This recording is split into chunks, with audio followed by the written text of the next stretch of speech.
Selamat sejahtera. Nama saya Devadarshan Analaki Kalidas. Nombor matrik S70731.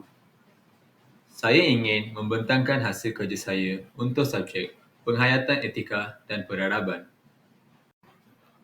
Tajuk tugasan yang saya memilih adalah, pada pendapat anda, apakah 3 ciri yang wujud di negara ini yang boleh mengikat dan mengeratkan lagi hubungan sesama rakyat dan kesetiaan rakyat kepada negara?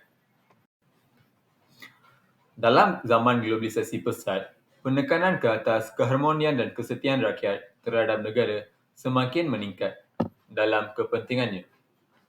Malaysia membanggakan diri sebagai sebuah negara yang menonjol dengan ciri-ciri yang turut memkukuhkan hubungan antara warganya dan kesetiaan kepada negara.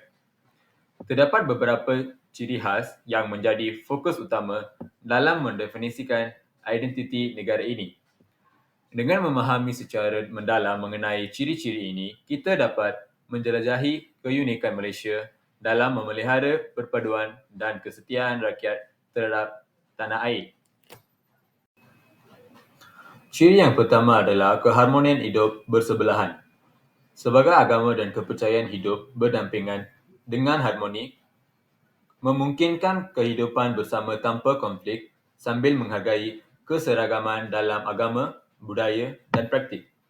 Keseragaman dalam makanan, budaya dan gaya hidup juga merangsang pertukaran pengalaman antara etnik. Contohnya, ketika perayaan Tahun Baru Cina, setengah restoran Melayu menyediakan hidangan halal untuk pelanggan Cina. Selain itu, setengah restoran Cina menyediakan hidangan vegetarian bagi pelanggan Hindu semasa perayaan Deepavali. Ciri yang kedua adalah sistem pendidikan bersepadu. Sistem pendidikan Malaysia merangkumi pelbagai jenis sekolah, termasuk sekolah vernakular dan agama, yang memberi peluang kepada semua pelajar untuk memahami dan mempelajari bahasa Malaysia sebagai bahasa kebangsaan. Sistem ini turut mempromosikan perfahaman terhadap nilai-nilai perpaduan, kemerdekaan dan kesatuan nasional. Sebagai contoh, pengajaran Bahasa Malaysia. Bahasa Malaysia diberikan keutamaan sebagai bahasa kebangsaan. Semua pelajar warga negara Malaysia tanpa mengira sekolah yang mereka dihadiri dikehendaki untuk mempelajari dan menguasai bahasa Malaysia. Pengajaran Bahasa Malaysia dalam sekolah-sekolah vernakular Cina dan Tamil, walaupun mengekalkan bahasa ibunda mereka, bahasa Malaysia tetap diajar. Ciri yang ketiga adalah keamalan budaya perbilang etnik. Malaysia sebuah negara yang kaya dengan pelbagai etnik seperti Melayu, Cina dan India. Mencerminkan keunikan sebagai sebuah negara yang memupuk keharmonian dan perpaduan di kalangan rakyatnya.